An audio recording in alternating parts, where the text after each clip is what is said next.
Братот на покојната британска принцеза Диана, Чарлс Спенсер, објави дека ќе објави книга за животот на неговата сестра, ветувајќи дека ќе ја открие вистината за нејзината сестра во пресрет на 30 годишнината од нејзината смрт.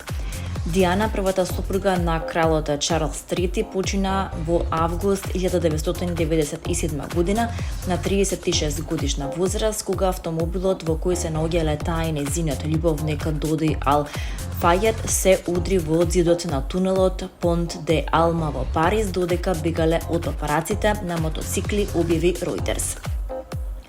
Книгата лебедова песна Диана, мојата сестра, од Чарлс Спенсер, познат и како Ерл Спенсер, треба да биде објавена следниот месец во Велика Британија.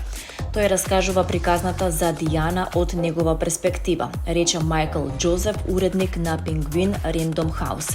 Диана стана најфотографираната жена во светот откако се омажи за тогашниот британски принц Чарлс во 81 година, но бракот не траеше долго и тие се разведува во 96 година. Со приближувањето на 30 годишнината од трагичната смрт на Диана, бев преплавена со барања за интервјуа за мојата сестра. Ова ме убеди дека морам еднаш за секогаш да ги запишам моите мисли и сеќавања наместо да трпам непријатности од читањето на сеќавањата и мислењата на другите, од кои многу се заснуваат на невистини што со текот на времето станаа прифатени, рече Спенсер во соопштението. Смртта на актерката Хајден Пенетиер на 36 годишна возраст повторно ја донесе темната страна од нејзиното воспитување пред камерите во центарот на вниманието на јавноста.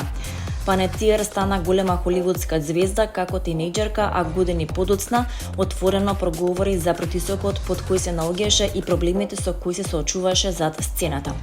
По нејзината смрт, вниманието повторно беше привлечено од нејзиното интервју, во кое таа зборуваше за растењето во Холивуд и тврдеше дека како тинејџерка и давале апчиња за да ѝ помогнат да се справи со промотивните должности. Пенетиер како тинејџерка дознала дека од младите звезди во Холивуд се очекува секогаш да бидат насмеани, енергични и подготвени за камера. Години подоцна таа открила дека токму овој притисок ја отворил вратата кон нејзината зависност. Таа ја започна својата кариера како дете, а до тинеџерските години стана едно од препознатливите лица на американската телевизија. Нејзиниот голем пробив дојде со серијата Херои, во која ја играше Клер Бенет. Сепак, зад гламурот, црвените теписи и бројните интервјуа се криеше приказна што таа јавно ќе раскаже дури многу години подоцна. Во едно интервју од 2022 година, таа зборуваше за својата зависност и откри дека кога била 16 годишна тинејџерка, лице од нејзиниот професионален тим и понудило така наречени апчиња за среќа пред едно од појавувањата на црвениот тепих. Целта била да ја направат поенергична и повесела за време на интервјуто.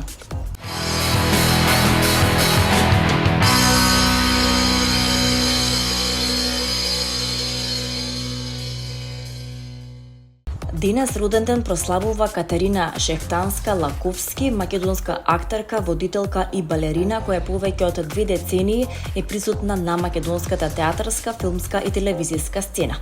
Родена е на 19 август 80 година во Скопје, а љубовта кон сценската уметност ја развива уште од најрана возраст. Пред да се посвети на актерството, била членка на балетското студио Ребис, што дополнително го обликувало нејзиниот сценски израз и движење. Шехтанска дипломирала актерска игра на Факултетот за драмски уметности во Скопје, а од 2011 година е дел од ансамблот на Драмскиот театар Скопје. Во Матичниот театар има реализирано повеќе значајни улоги и настапувала во представите Бал, Македонска крвава свадба, Солунски патрди, Евангелие на глупоста, John People Fox и Библијата. Дел е и од актуелниот репертоар на Драмскиот театар, каде што настапува во представата Болвав Уво.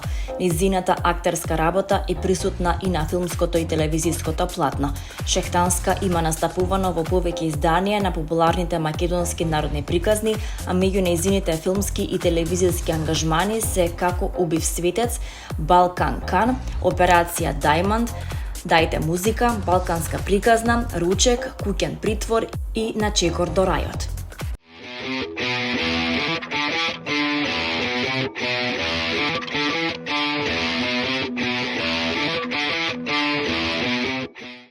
Македонскиот краткометражен филм 17 во режија на Косара Митич синоќа доживеа успешна регионална премиера на 17-тото издание на Сараевскиот филмски фестивал. Продукцијата која се бори за официјалните награди во надпреварувачката програма беше испратена со повеќе минутни аплаузи од преполната сала. Ова признание од публиката во Сараево потврдува дека младата македонска кинематографија гради силен авторски печат на меѓународната сцена.